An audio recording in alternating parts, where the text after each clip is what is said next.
Hello, on vient de rentrer notre première journée de mission ici au Liban avec MATW. Aujourd'hui, on est parti à Saïda. C'est une ville qui se trouve à 50 km au sud de Beyrouth. C'est une ville qui a été pas mal bombardée. Et c'est vrai que ce qu'on voit, c'est choquant, ne serait-ce que déjà sur la route depuis Beyrouth. Quand on voit le long de la plage détente où vivent des personnes qui n'ont plus accès à leur logement ou qui n'ont plus de logement.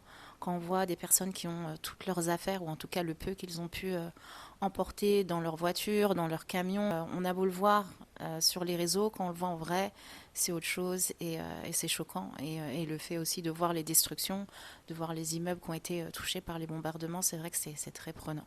Moi, c'est mon quatrième voyage humanitaire. On voit toujours des situations qui sont différentes et je pense qu'on s'habitue jamais à voir cette misère et encore heureux, il ne faut pas s'y habituer. Donc aujourd'hui, on a fait pas mal de distributions et voilà, on a vu des familles qui vivent dans des écoles, dans des lycées. Donc de voir des familles entières qui sont regroupées dans une salle de classe, de s'imaginer à leur place, ça fait mal au cœur. On a fait des distributions alimentaires, des distributions de kits d'hygiène, des distributions de kits de dignité pour les femmes. On a dû distribuer des choses qui étaient faciles à manger tout de suite parce que c'est des personnes qui n'ont même pas le matériel pour cuisiner.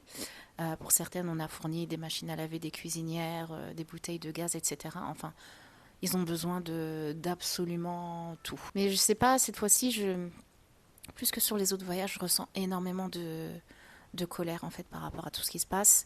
Et forcément, ça nous fait énormément penser à ce qui se passe à Gaza. Et voilà, c'est tellement.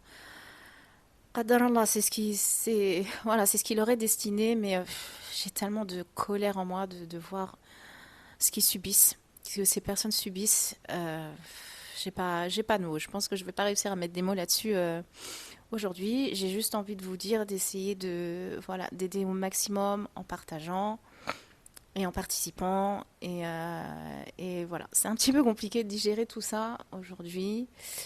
Mais je vais essayer de faire de mon mieux pour continuer à partager avec vous tout ce qu'on fait parce que c'est important. Voilà, on a rencontré voilà, des personnes dont les histoires nous marquent. Je vous en parlerai plus tard, mais c'est vrai que je suis très très touchée par cette première journée.